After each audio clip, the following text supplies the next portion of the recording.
యేసుని విడిచి ఈ లోకములో నీవెందాకపోతావో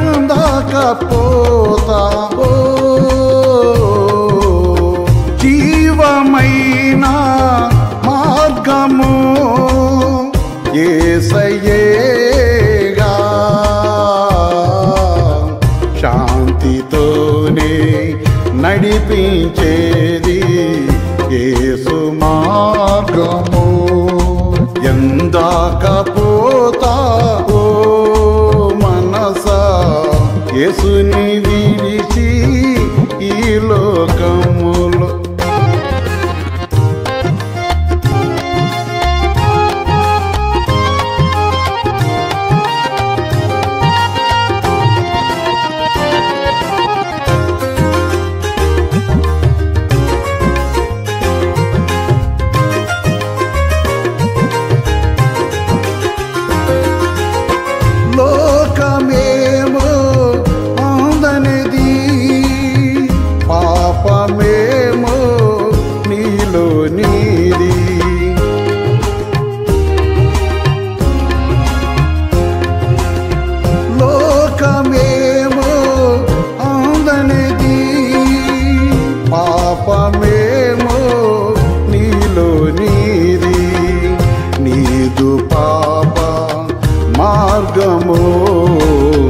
ప్రభుని చెంతకు రానియదాయే నీదు పాప మార్గము ప్రభుని చెంతకు రానియదాయే ఎందాకపోతావో మనసా యేసుని విడచి ఈ లోకములో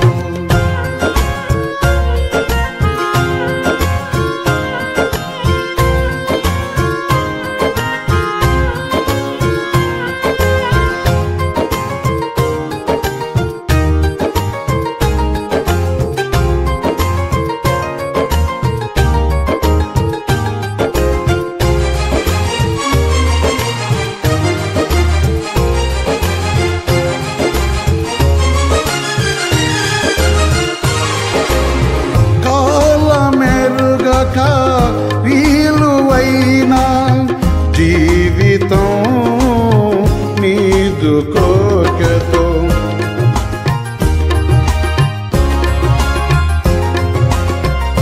కాలమెరుగక విలువైన జీవితం నీదు కోకెతో శాంతి లేని వాడవై దేహమేమో క్షీణించేను శాంతి లేని వాడ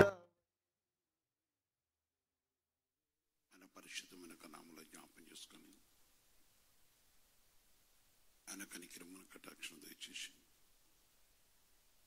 సర్వోన్నతమైన దేవుడు ఆయన కృప కనికరమ కటాక్షం మనతో ఉంచి ఈ దినమంతా కూడా కాపాడి ఈ మంచి సమయాల దేవుడు మనకు కనిపించిన వాడు పరిశుద్ధ తండ్రి సర్వోన్నతమైన దేవ మీ పరిశుద్ధమైన పాదములకు వందనాలు చెల్లిస్తున్నాను.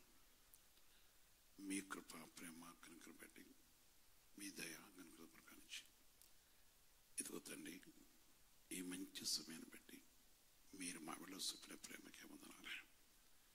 నీ ప్రేమ రూపంలో దాచి నీ కనికరించి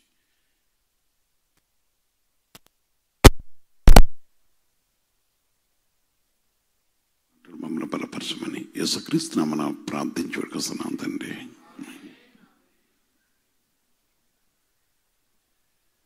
ప్రియమైన సహోదరి సోదర, దేవుడు ఆయన కటాక్షను బట్టి మన వేళ ఆయన చూపిన ప్రేమ, ఆయన ప్రేమను మనం జ్ఞాపకం చేసుకున్నవాడు. ఈ దినం యొక్క అంశంలో మనం చూస్తున్నప్పుడు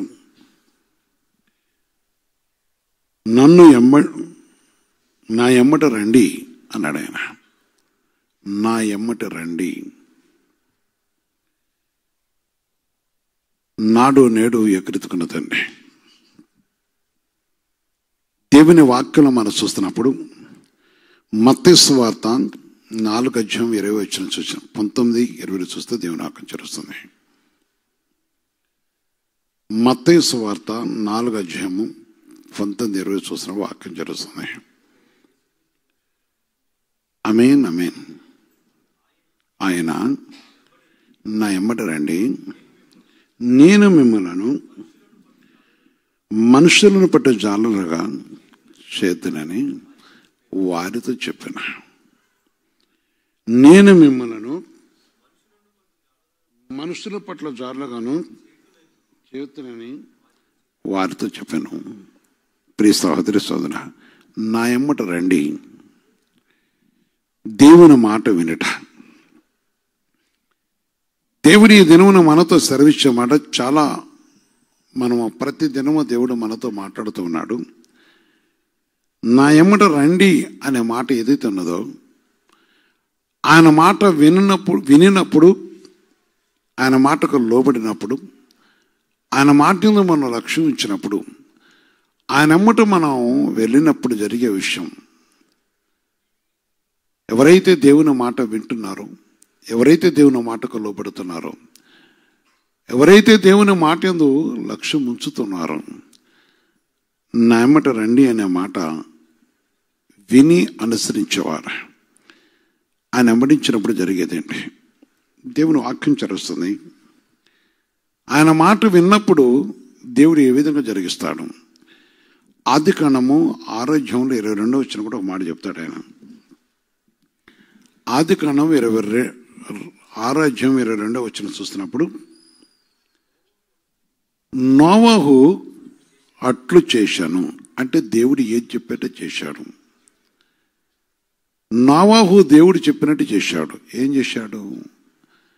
ఏదైతే దేవుడు సెలవిచ్చాడో, ఏదైతే దేవుని మాట యందు దేవుడు నోవహుతో చెప్పాడో, ఆయన రమ్మంటే వచ్చాడు, ఆయన చేయమని చేశాడు గనక దేవుడు నోవహు మాట వినుట వలన, దేవుని మాట నోవహు వినుట వలన నోవహు కుటుంబాన్ని ఆయన రక్షించుకున్నాడు. అదే కాకుండా నోవహు దేవుని యొక్క నామంలో విధేయత గలవాడుగా రుజువు అవుతూ ఉన్నది.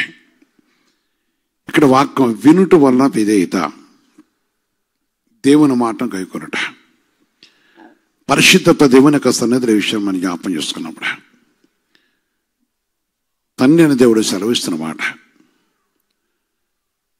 ప్రియమైన సహోదరి సోదరు, ఈ సంబంధం ప్రతి కుటుంబ విషయాన్ని మనం గ్రహించి, దేవుని సన్నిధిలో దేవుడు పిలిచినప్పుడు వచ్చినప్పుడు, దేవుడు రమ్మన్నప్పుడు వచ్చినప్పుడు, దేవుని మాటకు లోపడినప్పుడు, రమ్మన్నప్పుడు వచ్చినప్పుడు జరిగే గొప్ప విషయం, ప్రతిఫలము లేక దేవుడి దీవెన, దేవుని యొక్క ఆశీర్వాదం, దేవుని యొక్క కటాక్షం నిలిచి ఉంటుంది. దేవుడు వారిని ప్రేమించి, దేవుడు వారిని కరుణించి, దేవుడు తన కటాక్షం నుంచి ఆయన కృపతో జ్ఞాపం చేసుకున్నవాడు. అందుకని దేవుడు సెలవిచ్చే ప్రతి మాటను బట్టి మనం ఆయన మాట వినాలి. నన్ను ఎమ్మడించుడి అన్నాడు, ఎమ్మడించారు. ఇక్కడ నోవహుతో చెప్పిన మాట విన్నాడు కనుక ఆ గొప్ప ప్రక్రియ అంతా లోకములో నుంచి వారు తప్పింపటకు, విడిపింపటకు, ఆయన పరిశుద్ధ నామను బట్టి ఆ జలపర నుంచి తప్పింపటకు, ఆయన చిత్తపరిచిన వాడను బట్టి మరి లోకంలో జంతువులు వాటి కాపుదల ఇవంతా కూడా దేవుడు చేయటం అనేది మనం చూస్తున్నాం. ఏమి ఈ విషయాన్ని మనం చూస్తున్నాం, ఏంటి మనం నేర్చుకునేదంటే, ఎప్పుడైతే దేవుని యొక్క మాట మనం ఆయన వెంబడిస్తున్నామో, మనం కూడా ఈ లోకమనే అంధకారం నుంచి తప్పింపబడతాము. లేక దేవుడు మన హృదయంలో మనం ఏదైతే ప్రయాసపడుతున్న ఆ విషయం మనం నెరవేర్చుకోగలము. దేవుడు కార్యం చేసేవాడు. అందుకనే అక్కడ తను రక్షించుకున్నాడు. ఇక్కడ చూస్తున్నప్పుడు మత్తయి సువార్త 4:21-22 కూడా దేవుని వాక్యం చేరుస్తుంది. 4:21-22. ఆయన అక్కడ నుండి వెళ్ళి జెబెదయి కుమారుడైన యాకోబు, అతని సహోదరుడైన యోహానును మరి ఇద్దరు సహోదరులను తమ తండ్రి అయిన జెబెదయి యొద్ద దోణిలో తమ వలను బాగు చేసుకొనుచుండగా చూచి వారిని పిలిచెను. వెంటనే వారు తమ దోణెను తమ తండ్రిని విడిచిపెట్టి ఆయనను ఎమ్మడించిరి. ఆమేన్. ఆయన ఎమ్మడించిరి. అందుకని దేవుడు వారిని మనుషులు పట్టేవారుగా దేవుడు వారు వాడుకున్నాడు. ఎమ్మడించడం వలన లోక రక్షకుడితో కలిసినారు కనుక, రక్షకుడైన క్రీస్తుని ఎమ్మడించారు కనుక, లోకములో క్రీస్తు యేసు ఆయన సువార్త వేతల్లో మానవులకు ఆయన అందించిన ప్రతి విధమైన వర్తమానాన్ని బట్టి పరిశుద్ధాత్మదేవుని యొక్క నామంలో దేవుడు చలవిచ్చే ప్రతి విషయాన్ని, దేవుడు కనికరించే ప్రతి విషయాన్ని, అనగా పరిశుద్ధాత్మదేవుని యొక్క నామాన్ని బట్టి దేవుడు ప్రేమించే విషయం మానవులకు యేసుప్రభు ద్వారా జరిగే ఆ గొప్ప ప్రతిఫలము, అంటే మానవులు కలుగుతారు రక్షణలో రక్షింపడ ప్రతివాని బట్టకు యేసయ్యకు దొరుకుతున్న ఘనత వీరు కూడా పొందడకు గొప్ప కృప దేవుడిచ్చాడు.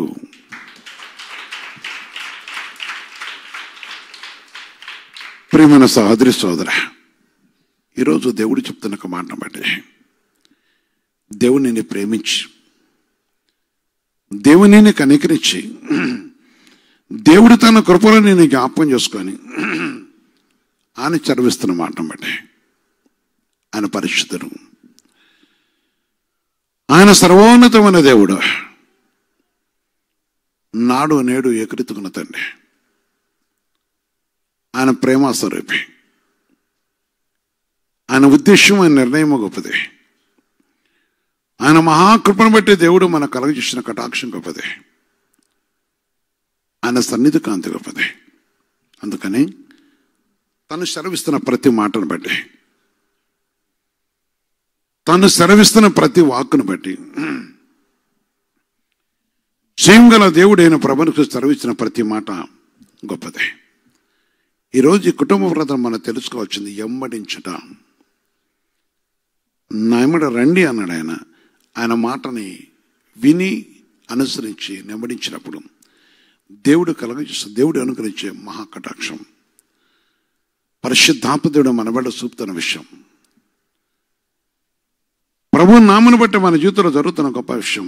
అందుకని మత్తయి సువార్త 7:24 కూడా చెప్తున్న ఒక మాట. మత్తయి సువార్త 7:24 కూడా దేవుని ఆజ్ఞ వస్తుంది. కాబట్టి ఈ నా మాటలు విని వాటి చొప్పు చే ప్రతివాడు బండ మీద తన విల్లు కట్టుకొనిన బుద్ధిమంతుని పోలి ఉండను. ఆమేన్. ఈ నా మాటలు విని బండ మీద తన ఇల్లు కట్టుకొనిన బుద్ధిమంతుని పోలి ఉండను. ఎక్కడ కట్టుకున్నారు? బండ మీద కట్టాలి. చాలామంది జీవితంలో చూస్తున్నప్పుడు యేసుప్రభు దగ్గరకు వస్తారు, కానీ బండ మీద ఇల్లు కట్టరు. వారు వచ్చేది ఎందుకంటే రోగం కోసం, బాధ కోసం వస్తారు. తర్వాత వారికి కొంతమంది జీవితంలో చూసినప్పుడు దేవుడు స్వస్థవిచ్చినాక, విడిపించినాక, విమోచించినాక వారి వరక ఉద్దేశ నిర్ణయాలు వేరే ఉంటుండే. వారి ప్రవర్తనను, వారి ఆలోచన, వారి విధానము దేవుని ఒక మాట చేరుస్తుంది. బండ మీద కట్టు బుద్ధిమంతులు కలిగి ఉండాలి. ఏమన్నారు వారు? ఇల్లు కట్టుకొనినా అనగా క్రీస్తు యేసు అనే ఈ లోకరక్షణని ఆయన వాక్యంలో మనం నిలిచినప్పుడు ఆ ఇంటికి ఏ ప్రమాదం ఉండదు. అందుకే వారు పడిపోరు, చెడిపోరు. వారంత మాత్రం కూడా దేవునికి విరోధం కారు. అందుకే మనం ఇల్లు ఎక్కడ కడుతున్నాం? మన పునాదులు ఏంటి? దేవుని కనుడు ఎవరైతే తన మాట వింటున్నారో వారే. ఒకడు బలు అర్పించుట కంటే ఆయన మాట విని శ్రేష్టము, విన్నవాడు ఆయన వెంబడిస్తూ ఉంటాడు. సమయల గంధలో చెప్తున్నమాట. దేవుని యొక్క మాట వినటం, పరిశుద్ధాత్మ దేవుని యొక్క సన్నిధిలో ఆ విషయాన్ని గ్రహించినప్పుడు 7వ అధ్యాయంలో చెప్తున్నమాట. కనుక నా ప్రియ సహోదరి సోదర, నాడు నేడు ఏకరీతుకున్న తండ్రి దేవుని యొక్క పరిశుద్ధ మాట మనం వింటున్నప్పుడు, సర్వోన్నతమైన దేవుని ఆజ్ఞను మనం లోబడి ఉన్నప్పుడు అని చెప్తున్న ఒక మాట, నాడు నేడు కూడా ఏకరీతుకున్న దేవుడు చెప్తున్నమాట. కనుక ఆలోచించాలి. 22వ వచనం చూస్తే, దేవుడు సెలవిస్తున్న ప్రతి మాటను బట్టి, జీవగల దేవుడు చదివిస్తున్న ప్రతి మాటను బట్టి మనం చూస్తున్నప్పుడు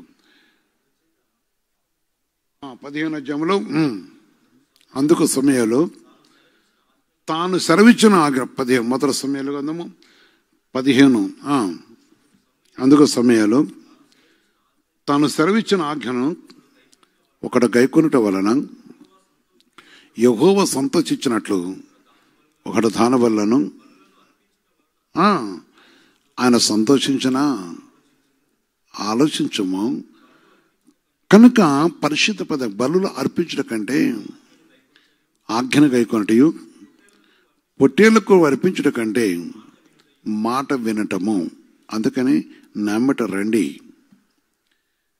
దేవుని మాట వినాలి. దేవుని మాట విన్నప్పుడు, దేవుని మాటను గైకొన్నప్పుడు, దేవుని మాటపై ఆధారపడుతున్నప్పుడు, అంటే ఆయన మాట విన్నప్పుడు బలులు అర్పించిన దానికంటే ఎక్కువ అన్నాడు. చాలా మంది జీవితంలో దేవుని మాట వినటం అంటే, కొంతమంది కొన్ని విషయాలు మేము చాలా రోషం గలవాళ్ళం, చాలా మేము ఉంటాం, వానికి అసలు దేవుని చిత్తం నెరవేర్చలేడు, వాడికంటే పనికి మళ్ళీ మరొకడు ఉండడు. కారణం అంటే దేవుని గురించి తెలిసి దేవుని యొక్క ఆజ్ఞను గైకొనుట. దేవుని యొక్క సన్నిధిలో ఓరోజు ఒక స్థలంలో కూడా మాట్లాడుతున్నప్పుడు వాళ్ళని చూసి నువ్వు పొలానప్పు అని ఏదో ఎవడో ఇక్కడ నామాలు పెట్టుకొని ఏదో పెట్టుకొని వచ్చి ఏదో మాట్లాడాడు. అసలు ఎందుకు వచ్చాడో ఏమో తెలియదు. దానికి చాలా ఇక దేవుని మాటనే మరిచి ప్రవర్తించినారు. ఒక దినం నన్ను అడిగిన ఆ విషయాన్ని నేను చెప్పాను. నా ప్రియమైన సహోదరి సోదర, ఆలోచించు. నాడు నేడు ఏకరీతుకున్న దేవుడు, ఆయన కృప గొప్పది, ఆయన సన్నిధి గొప్పది, ఆయన పరిశుద్ధమైన సన్నిధి గొప్పది. ప్రియమైన సహోదరి సోదర, అందుకే ఇక్కడ ప్రభు వాక్యం మనం చూస్తున్నప్పుడు యోహాను సువార్త 2వ అధ్యాయంలో చూస్తే 7వ వచనం దేవుని వాక్యం చదువుతుంది. యోహాను సువార్త 2:7 చూస్తున్నప్పుడు యేసు ఆ బాణను నీళ్లతో నింపుడని ఏం చెప్పాడు ఆయన? ఆ బాణలను నీళ్లతో నింపుడని వారితో చెప్పగా వారు వాటిని అంచుల మట్టుకు నింపిరి. మాట విన్నారా వినలేదా? విన్నారు. వారు వాటిని అంచుల మట్టుకు నింపిరి. నింపుట వల్ల ఏం జరిగింది? ఏం జరిగింది అంటే, ఆ విందుశాలలో లేక ఆ విందు జరిగిస్తున్న ఆ వివాహ స్థలములో ఆ పరిస్థితి చూసినప్పుడు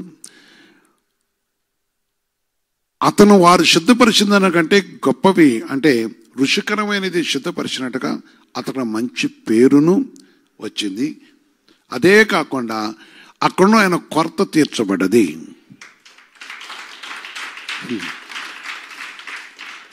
అమ్మయ్య, అప్పటి వరకు యేసుప్రభు ఏం సూచక్రియలు చేయలేదు. వెంటనే వాళ్ళు వచ్చేసి అడుగుతున్నప్పుడు ఏం చెప్తున్నాను, నీళ్ళతో నింపడం ఏంటి అని అనలేదు. వాళ్ళు నీళ్ళతో నింపితే ఏమొస్తుందయ్యా, ద్రాక్షారసంగా అయిపోయింది, నీళ్ళతో నింపడం ఏంటో అనలేదు వాళ్ళు. అని ఒకటే మాట, నీళ్ళతో నింపమన్నాడు. నింపినారు, ఇక పోయింది అన్నాడు అంతే. నమ్మటం ఉన్న ఒక మహాకృప. 4 సార్లు 1-10 సార్లు మనం ఆలోచించాలంటారు చాలామంది. వాస్తవమే. దేవుని మాట గురించి ఆలోచించేది లేదు.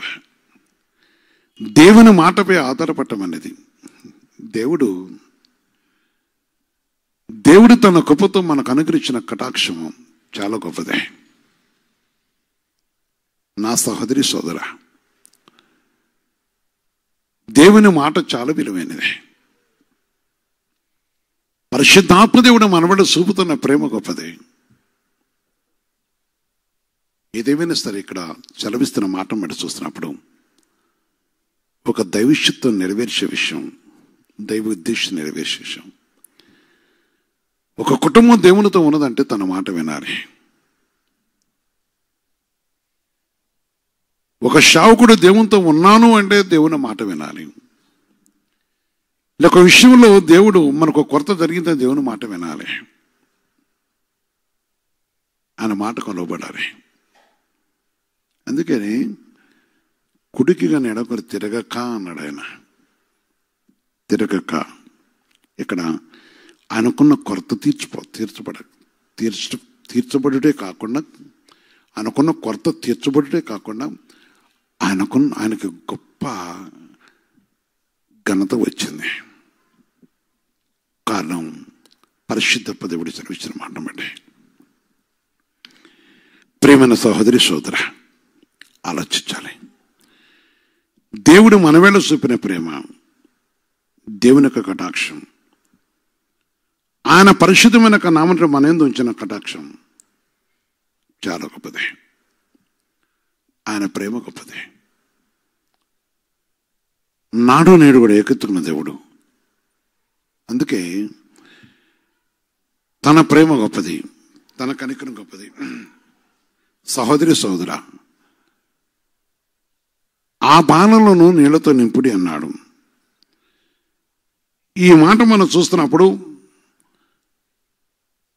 ఎవరైతే దేవుని మాట నమ్ముతున్నారో, వింటున్నారో, వారి సమస్త కార్యముల దేవుడు క్రీస్తు యేసుతో జరుగుతున్నది.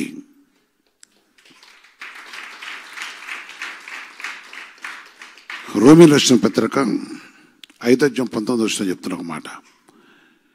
రోమీయులకు రాసిన పత్రిక 5:19 చూస్తున్నప్పుడు దేవుని ఆజ్ఞ వస్తుంది. ఎలా అనగా, ఒక మనిషిని అవిధేయత వలన, ఎలా అనగా ఒక మనిషిని అవిధేయత వలన అనేకులు పాపులుగా ఎలాగూ చేయబడారో, అలాగే ఒకరి విధేయత వలన అనేకులు నీతివంతులుగా చేయబడదురు. క్రీస్తు యేసు నామమును బట్టి ఆయన విధేయత మానవులు అనేకులకు రక్షణ కలిగి, మనం కూడా ఎప్పుడైతే విధేయత కలిగి ఉంటామో తన కృపను బట్టి మన జీవితంలో సంభవించేషం. ఆయన కృపగల దేవుడు, ఆయన కటాక్షం గల దేవుడు, ఆయనని ప్రేమిస్తున్న దేవుడు నీపై. అందుకే దేవుని మాట విన్నప్పుడు, తన మాట విన్నప్పుడు, ఎవరైతే తన మాట వింటారో వారికైనా అన్ని విషయాలు దీవిస్తాడు ఆయన. దేవుని సన్నిధిలో చక్కని ప్రత్యుత్తరం ఇచ్చేవాడు ఆయన. మనకు చక్కని ప్రత్యుత్తరం ఇచ్చేవాడు. ఆయన కృప, ప్రేమ, కనికరం బట్టి. ప్రియమైన సహోదరి సోదర, జీవగల దేవుడు సెలవిచ్చిన మాట. అందుకని సామెతను ఆ మాట చెప్పాడు. 16వ వచనం చూస్తున్నప్పుడు, 16వ అధ్యాయం చూస్తే 1వ వచనం చెప్పాడు. హృదయాలోచనలు మనిషిని వశము. చక్కని ప్రతులు ఎవరైతే అడుగుతున్నారో వారికి ఏమిచ్చేవాడు ఆయన? మనుషుడు ఆలోచించుకుని తను బాధపడ్డ కంటే ప్రభు యొక్క పరిశుద్ధన మాట ఎమ్మడించినప్పుడు ఇక్కడ చక్కని విషయం చెప్తున్నాడు. ఆయన మన ప్రేమించిన దేవుడు, తన కృపయు కనికరమున కటాక్షం ఇచ్చి కరుణించిన వాడు. తన పరిశుద్ధన మాట గొప్పదే. నా ప్రియమైన సహోదరి సోదర, నాడు నేడు ఏకరీతికున్న దేవుడు, మన ప్రేమిస్తున్న దేవుడు. వినాలి, దేవుని మాటకు మనం లోబడాలి. దేవుని మాట అంటే ఆయన వెంబడించాలి. ఆయన వెంబడించడం అనేది మనం నేర్చుకోవాలి. రోమీయుల పత్రిక 13:1-5 వరకు చూస్తే వాక్యం చదువుతుంది.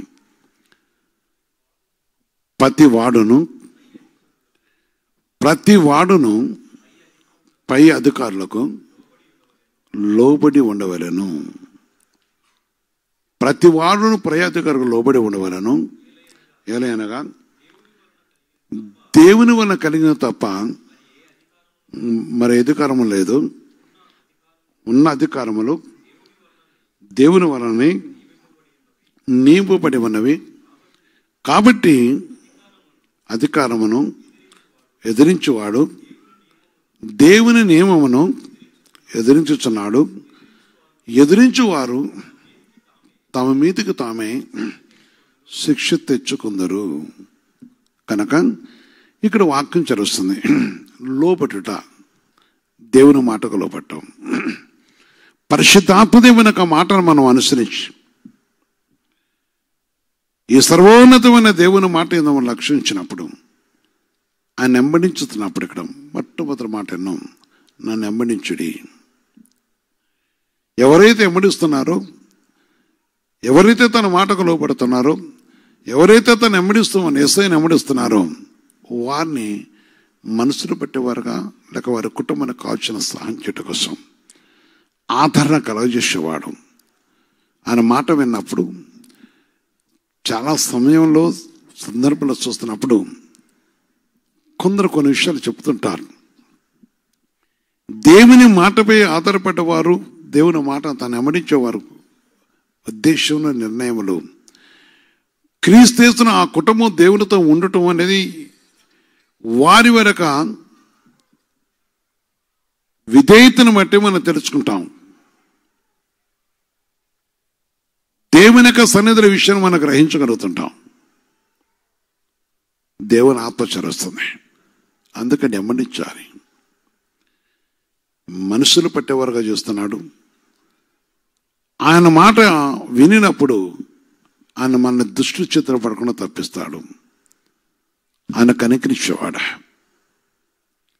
ఆయన కటాక్షించి మనం విమోచించి కరుణించేవాడు. అందుకని ఆయన మాట, అబ్రహాం గారు కూడా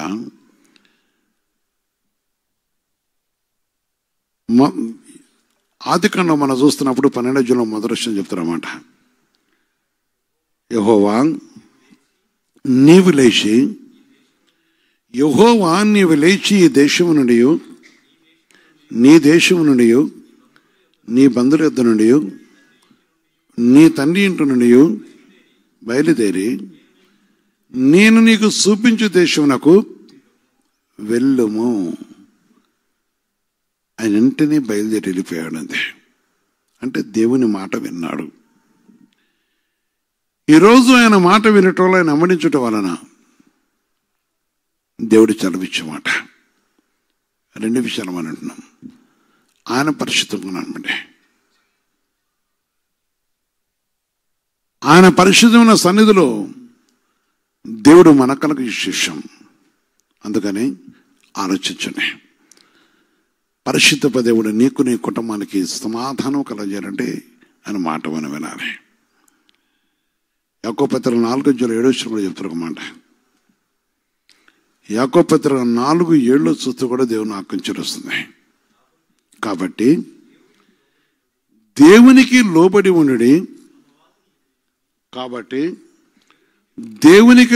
ఉండి, అపవాదిని ఎదిరించుడి, అప్పుడు వాడు నీ యొద్ద నుండి పారిపోవును. లోబడు, అపవాదిని ఎదిరించు, అపవాదిని ఎదిరించు, దేవునికి లోబడి అపవాదిని ఎదిరించుడు, అప్పుడు వాడు నీ యొద్ద నుండి పారిపోవును. పారిపోవును. అపవాది పారిపోవాలంటే మన దేవునికి లోబడాలి. లోబడటం అంటే రండి అంటే వచ్చినారు, అంతే. ఎమ్మడిస్తున్నారు. వారు వలలు విడిచిపెట్టినారు, వచ్చేసినారు. ఈనాడు వారికి ఏ పాండిత్యం లేదు. ఆనాడు నేటికి వారి విషయంలో ఎందుకు దేవునాత్మ బోధిస్తుందంటే మనకు మాదిరిగా ఉంచారంటే వారు దేవుని యొక్క మాట విని ఆయన స్వరమైన నెమ్మడించినారు. అందుకే దేవుడు ఇస్తున్నాడు, నా గొర్రెలు నా స్వరమేనా, అవి నన్ను నెమ్మడించున్నాడు ఆయన. 10వ అధ్యాయంలో చూస్తున్నప్పుడు యోహాను సువార్తలో. ఈరోజు నువ్వు ప్రభుత్వం ప్రేమ సహోదరి సోదర, దేవుని పరిశుద్ధులకు మాట పడ్డాయి. నా గొర్రెలు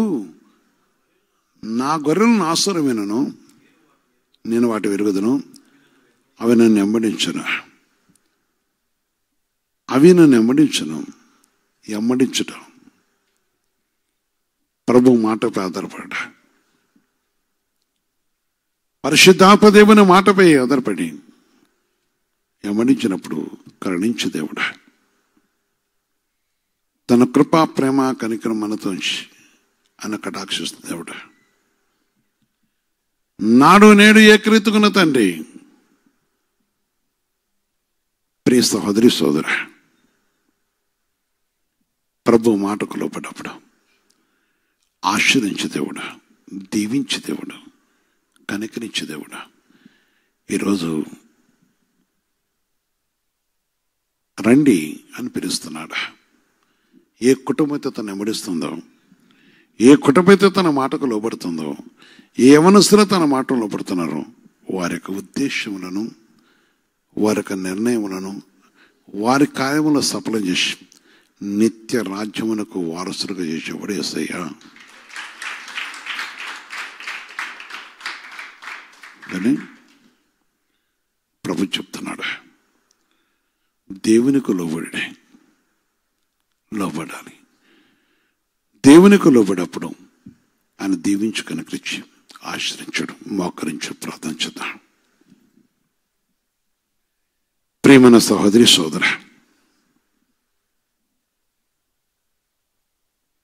దేవుని యొక్క స్వరం వినకుండా, దేవుని యొక్క మాట వినకుండా నామట రండి అంటే లోకముట ప్రయాణం చేస్తానని కుటుంబం నన్ను వెంబడించునని ఆనాడు ఆ శిష్యులతో చెప్పాడు. ఈరోజు మనతో ఆయన చెప్తున్న ఒక మాట మనం చూస్తున్నప్పుడు ఆయన మాట గొప్పది, ఆయన పరిశుద్ధమైన సన్నిధి గొప్పది. ఆయన మనం విడిచిపెట్టే దేవుడు కాదా? ఈరోజు ఆలోచించు. నేడు అనే దినమున దేవుని ఆజ్ఞ వస్తుంది.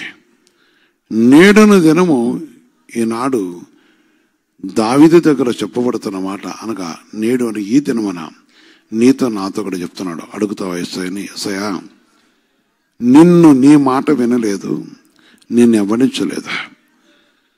దుష్టుడి మాట విన్నాను, దుష్టుడితో కలిసి వెళ్ళాను, నీ మాట వినలేదు గనక కరుణించు అని యేసయ్యను అడుగు. పరిశుద్ధాత్మ దేవుని అడుగు. ఈరోజు నీ మాట వినుటకు నేను వచ్చున్నాను గనక నీ కటాక్షం నాకున్న కుటుంబాన్ని దయచేవన్నాడు. నాకున్న నా కుటుంబానికి నీ కృప దయచేసి, నీ కటాక్షం మాకు దయచేసి, మాకు కావాల్సిన సహాయం చేసి కరుణించని యేసయ్యను అడుగు. ప్రార్థన చేద్దాం. పరిశుద్ధ తండ్రి, జీవంగల యేసయ్యా, మీ పరిశుద్ధ పాదాల కొందనాలు. ఈ సంబంధ ప్రపంచమైన ప్రతి బిడ్డను కూడా జ్ఞాపకం చేసుకొని మీ కనికరమున కటాక్షం దయచేసి, మీ కరుణయు నీ కనుకను అనుగ్రహించి, నిజంగా ప్రభు మీరు మాతో ఉన్న దేవుడు గనక, అయ్యా మమ్మల్ని ప్రేమించిన దేవుడు గనక ప్రభు నీ స్వరమైన ప్రతి వారిని ఆదరించిన దేవుడు కదా, నిన్ను వెంబడించే కృప మాకు కూడా దయచేతండి. నువ్వు పిలుస్తున్నప్పుడు గ్రహించే కృప మాకు దయచేతండి. ఇదిగో తండ్రి, సకల ఆదరగొలగోతో సియోను నివాసుల క్రీస్తులతో సంఘంలో తండ్రి 7 కోట్లలో ప్రవేశించిన ప్రతి బిడ్డను బట్టి కొందనాలు చెల్లిస్తూ, నీ స్వరం వినుటకు, నీ మాట వినుటకు, నీ చిత్తం నెరవేర్చ, నీ ఉద్దేశానికి లోబడి సహాయం చేసి ప్రతి బిడ్డపై నీ కృప దయచేయండి, కనికరించి కటాక్షించండి. పేరు పేరు దర్శించండి. నీ నామంటి ప్రభు యజమానురాలను అదేవిధంగా ప్రభు తండ్రి యవనస్తులను కూడా జ్ఞాపకం చేసుకుంటూ నీ ప్రేమను కనుగొనే కృప దయచేసి, నీ కృపయు కనుగొనే కృప దయచేసి, నీ కటాక్షను కనుగొనే అనగా నీ స్వరమిని ఎమ్మడించే కృప ప్రతి వారు కూడా దయచేయమని, వారి దేహ ఉన్న ప్రతి బలహీనతలు తొలగించి, వారి దేహ అవయవంలో ఉన్న ప్రతి బలహీనతలు తొలగించి బలమును శక్తిని జ్ఞానము దయచేస్తాం. ఈ రాత్రి దర్శనం ద్వారా కళ ద్వారా మాట్లాడుతూ రోగులుగా ఉన్న బిడ్డను బట్టి స్వస్థపరిచి కరుణించి కటాక్షించి మా ముందు చెప్పిన గొప్ప కార్యములక్ష్మి అప్పగించునగా నీ కటాక్షం అనుకరించు అని యేసుక్రీస్తు నామమున ప్రార్థించడానికి వస్తున్నాను తండ్రి. ఆమేన్.